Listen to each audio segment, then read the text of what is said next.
ಎಲ್ರಿಗೂ ನಮಸ್ಕಾರ. ದುನಿಯಾ ವಿಜಯ್ ಸರ್ ಅಂದ್ರೆ ನನ್ನ ಪ್ರಕಾರ ಫಿನಿಕ್ಸ್ ಇದ್ದಂಗೆ.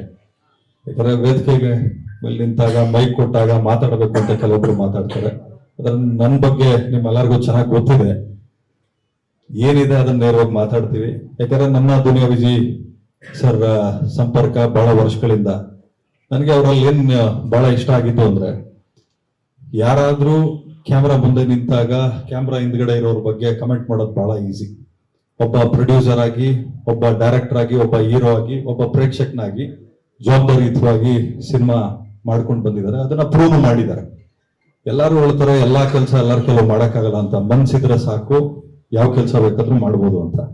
ಮಾತಾಡೋರು ಮಾತಾಡ್ತಾ ಇರ್ಲಿ, ಕಾಲೆಳೆಯವ್ರು ಎಳಿತಾ ಇರ್ಲಿ, ಬದುಕೋರು ನಾವು ಎಲ್ಲಿದ್ರು ಬದುಕೆ ತೋರಿಸ್ತೀವಿ ಅನ್ನೋದಕ್ಕೆ ಒಂದು ನಿದರ್ಶನ ನಮ್ಮ ದುನಿಯಾ ವಿಜಯ್ ಸರ್. ಅದೇ ರೀತಿ ಇವತ್ತು ಈ ಫಂಕ್ಷನ್ ಅಲ್ಲಿ, ಇವೆಂಟ್ ಅಲ್ಲಿ ದುನಿಯಾ ವಿಜಯ್ ಸರ್ ಮಗಳು, ಅದೇ ರೀತಿ ನಮ್ಮ ವಿನಯ್ ರಾಜ್ಕುಮಾರ್ ಅವರು ಇದ್ದಾರೆ.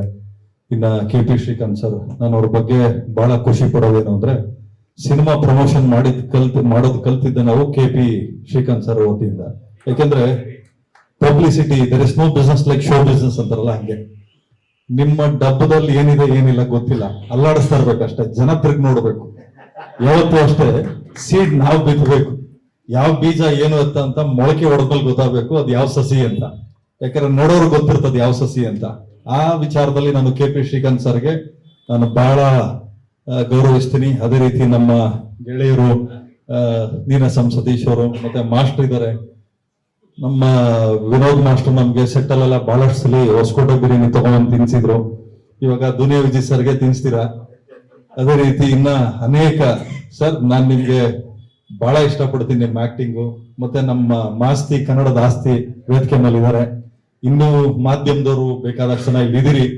ಇವತ್ತು ಫೋನಲ್ಲಿ ಬರ್ಬೇಕಾದ್ರೆ ಕೆಲವೊಬ್ರು ಮಾತಾಡ್ತಾ ಇದ್ರು, ಸರ್ ಒಳ್ಳೆ ಅಡ್ಮಿನಿಸ್ಟ್ರೇಷನ್ ಮಾಡುವಂತ ಏನೋ ನಮ್ಮ ಚೇಂಬರ್ ಅಲ್ಲಿ ಒಂದಷ್ಟು ಜನ ಕೂತಿದ್ದಾರೆ, ಎಲ್ಲ ಒಂದು ರೂಲ್ಸ್ ರೆಗ್ಯುಲೇಷನ್ಸ್ ತರ್ತಾ ಇದ್ದಾರೆ, ಸ್ಟಾರ್ ರೇಟಿಂಗ್ ಯಾರಿಗೂ ಕೊಡೋಂಗಿಲ್ಲ ಅಂತ ಹೇಳಿ.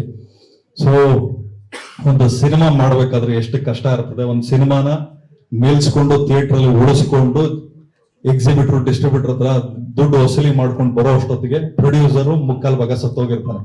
ಯಾಕಂದ್ರೆ ಇವತ್ತೇನಾದ್ರೂ ಇಂಡಸ್ಟ್ರಿ ಬದುಕಿದೆ ಅಂತ ಆದ್ರೆ, ಇದು ಒಂದು ಟೀಮ್ ಅಂತ ಇದ್ದಾಗ ಮಾತ್ರ ಇಂಡಸ್ಟ್ರಿ ಬದುಕೋಕ್ ಸಾಧ್ಯ. ಒಬ್ಬರಿಂದ ಇಂಡಸ್ಟ್ರಿ ಅಲ್ಲ, ಯಾರು ಹೇಳೋಂಗಿಲ್ಲ ಇಂಥವ್ರಿಲ್ಲ ಅಂದ್ರೆ ಸಿನಿಮಾ ಓಡಲ್ಲ ಅಂತಲ್ಲ. ಬೇಕಾದಷ್ಟು ಸಿನಿಮಾ ದುನಿಯಾ ವಿಜಯ್ ಸರ್ ಇವತ್ತು ಡೈರೆಕ್ಷನ್ ಮಾಡಿ, ಸಲಗ ಇರ್ಬೋದು, ಭೀಮಾ ಇರ್ಬೋದು, ಪ್ರೂವ್ ಮಾಡಿ ತೋರಿಸಿದಾರಲ್ಲ. ಸೊ ಅದು ಒಂದು ದೊಡ್ಡ ನಿದರ್ಶನ. ಇಲ್ಲಿ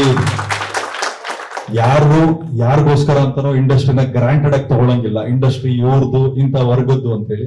ಒಂದು ಸಿನಿಮಾ, ಒಂದು ನಮ್ಮ ಸಿನಿಮಾದ ಒಂದು ಬೆಸ್ಟ್ ಪಾರ್ಟ್ ಏನು ಅಂದ್ರೆ, ಯಾವ ಜಾತಿ ಜನಾಂಗ ಯಾವ್ದು ಇಲ್ಲಿ ವರ್ಕ್ ಆಗಲ್ಲ.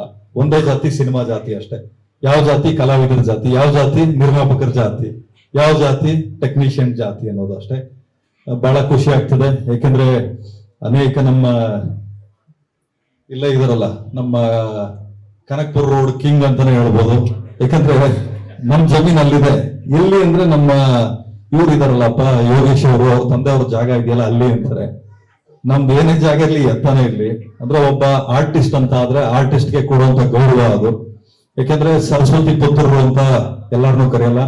ಅದೇ ರೀತಿ ಕಲಾವಿದ್ರು ಅಂತ ಬಂದಾಗ ಎಲ್ಲರೂ ಗೌರವಿಸ್ತಾರೆ. ಅದನ್ನ ಉಳಿಸ್ಕೊಂಡು ಬೆಳೆಸ್ಕೊಂಡು ಹೋಗೋದು ಬಹಳ ದೊಡ್ಡ ಜವಾಬ್ದಾರಿ ಆಗಿರ್ತದೆ. ಈ ಸಿನಿಮಾಕ್ಕೆ ನಮ್ ಸಹಕಾರ ಇರ್ತದೆ. ಸಿಟಿ ಲೈಟ್ಸ್ ಸಿನಿಮಾ ಒಳ್ಳೇದಾಗ್ಲಿ. ಲೈಟ್ಸ್ ಅಂತ ಏನಕ್ಕೆ ಇಟ್ಟಿದ್ದಾರೆ ಗೊತ್ತಿಲ್ಲ, ಸಿಗರೇಟ್ ಅಲ್ಲಿ ಲೈಟ್ಸ್ ಕೇಳ್ತಾ ಇದೀವಿ, ಇವಾಗ ಸಿಟಿ ಲೈಟ್ಸ್ ಅಂತ ಇದೆ. ಅದೇ ರೀತಿ ನಮ್ಮ ಸರ್ ಇದಾರೆ, ಸುರೇಶ್ ಸರ್ ಇದ್ದಾರೆ, ಎಲ್ಲ ರಾಜೇಶ್ ಸರ್. ಮತ್ತೆ ಮೊನ್ನೆ ಅಷ್ಟೇ ಸಿನಿಮಾ ರಿಲೀಸ್ ಆಯ್ತು. ಅವ್ರ ಸಿನಿಮಾನು ಬಹಳ ಚೆನ್ನಾಗಿ ಓಡಿದೆ. ಏನಂದ್ರೆ ಇಲ್ಲಿ ನಮ್ಮಲ್ಲಿ ಕ್ಯಾಟಗರೈಸ್ ಮಾಡ್ಬಿಡ್ತಾರೆ, ಡಿಸ್ಕ್ರಿಮಿನೇಷನ್ ಮಾಡ್ಬಿಡ್ತಾರೆ, ಇದು ಮಾಸ್ ಸಿನಿಮಾ, ಇದು ಕ್ಲಾಸ್ ಸಿನಿಮಾ ಅಂತ ಹೇಳಿ. ಸೊ ಹಂಗಾಗಿ ಅವ್ರು ಮಲ್ಟಿಪ್ಲೆಕ್ಸ್ ಅಲ್ಲೇ ಇರ್ತಾರೆ. ಆ ಮಲ್ಟಿಪ್ಲೆಕ್ಸ್ ಇಂದ ಒಂದಷ್ಟು ಮಾಸ್ ಸಿನಿಮಾಗಳು ಬಂದು ಒಂದು BC ಸೆಂಟರ್ಗಳಿಗೂ ಬರಬೇಕು ಅಂತ ನಾನು ಕೇಳ್ಕೊಳ್ತೀನಿ. ಈ ಸಿನಿಮಾ ಮುಖಾಂತರ ಒಂದಷ್ಟು ಜನ ಕಲಾವಿದರು, ಒಂದಷ್ಟು ಜನ ನಿರ್ದೇಶಕರು, ಒಂದಷ್ಟು ಜನ ಸಿನಿಮಾ ಕೆಲಸ ಮಾಡಿರೋರಿಗೆ ನಿಮ್ಮ ಆಶೀರ್ವಾದ ಆಗಲಿ ಅಂತ ಕೇಳ್ಕೊಂತೀನಿ. ನಮಸ್ಕಾರ. ಜೈ ಕರ್ನಾಟಕ.